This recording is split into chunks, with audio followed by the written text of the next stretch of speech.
Hello, everyone. Oh, I hate how this reverses it. This drives me nuts.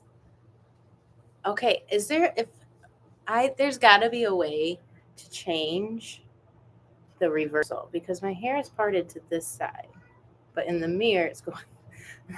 It's driving me nuts, guys. It's driving me nuts. Let me see settings. No, that doesn't do anything. I don't know. I have to figure out if anybody knows how to change the screen so it isn't a mirror, that it's just normal. That'd be great. Let me know. Help me out. I'm 37-year-old and I cannot keep up with this technology. I'm trying. I'm trying. So we are on live here talking about our Tango rocks this week. Hope everybody is doing well with those. Oh, now you can hear me really well, I hope, now that the heater's off. Um, Nuts that it's already heat time here. So Tango rocks. Let me think here. I know I did a support video for the Tango rocks, so there is already a lot of information out there. Um, I think the biggest problem or challenge with the Tango rocks is leading and following it. So communicating that you're going to be executing them so that you're confident in your lead and then confident that the follow is going to follow. And then as a follow that you're confident that you are interpreting the lead correctly, right? So I think that is one of the biggest things I hear. And then another thing is stability, making sure it feels stable. So I know I went over those in the support video, but if you haven't a chance to look that up, we can just talk about it right now. So as far as leading and following, the quickest and oh, hi, Pancake. The quickest and easiest thing to make sure you are leading a clear rock versus a normal walking step is to cut your rock step shorter. Okay, so if you're taking this size step for your slow and your basic, cut your rock step at least half of the way. Okay, that really helps. It triggers something in the follow's brain that something different is happening, right? Because all of a sudden you go from big to small. So it's like pay attention.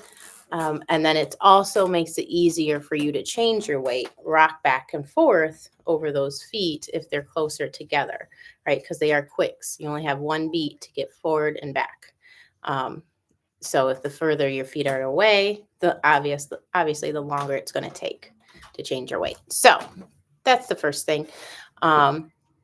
And then, so follows when you do feel like you're taking nice big steps, and then you feel a shorter step. That should be a trigger to you to think, oh, something's coming up. So pay attention, right? You don't necessarily know what it is yet. If you're a beginner and you only know a couple steps, then you probably have a good idea. But as you progress, you want to be careful not to get into the habit of guessing what they're doing. We call that anticipating, just because you know all the patterns they know, right? Because eventually you won't know. You won't know everything that your partner knows. Not because you haven't studied it, but because there's so much, you will forget some of the stuff. You just will. But that won't matter if you're a follow, because as long as you're led and you know how to follow and you're not anticipating, you'll stay right with them. So we're building that habit, that skill right away in the beginning. Okay, and trying not to anticipate, but to be aware and to be ready to be with our lead. Okay. Now, as far as being stable, what's the first thing I'm going to say is posture, right? So if you're trying to execute these rocks with rolled shoulders or swayed hips forward or, a cock of the head, it's going to be more unstable. So everything has to be stacked right on top, just like you're standing nice and tall. We have to keep that while you're rocking. Okay. The other thing to keep the stability is to really, really make sure you're using your feet, not just your shoes. Okay, we talk a lot about the heel of the shoe and the ball of the foot, but use the heel of your foot too. Really put pressure into your heel. Use your foot muscles rolling to the ball of your feet. You're actually engaging and articulating your foot. You're not just flopping down inside your shoe. Okay, so work your feet slowly. Feel each muscle working. and develop the muscles in the feet, and that will stabilize you. Okay. And then the last thing I think that really throws people off their balance is a sudden change in height. Okay, so for tango, like we want to stay one height, right? So we have that flex in our knee and we keep that throughout the whole thing. But a lot of times, what will happen, especially when we're new and we go from what a basic, say we've been doing basics like in a row, right? As soon as we go to change something else, we let go of our bend in our knees and we try too hard and we end up pushing out of our legs and get straighter. And so now we're not grounded, but we're up here and we're not connected through the ground through our partner. So watch that. Watch that you're not trying so hard to try something new that you're pushing your legs straight and you're coming up out of your legs. You want to make sure you're keeping those bent. Okay. All right. I think that might be it. I have somebody coming by soon to help rescue our kittens. So I need to be available for that. And so I'm kind of distracted. I've been rushing to get my errands done after teaching my private lessons and then to get home for this very helpful, wonderful lady coming to help us out. We had a stray cat, if you care. This has nothing to do with dancing. But we had a stray cat take a liking to us last winter.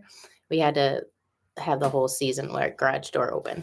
Anyways, she decided to live in there in the winter, right? And so she's been kind of hanging out with us ever since. And this year she's had 2 litters already. So there's a stray male cat that keeps coming around, and I just feel so bad for her. And I already have 2 cats inside. I actually rescued one of her babies.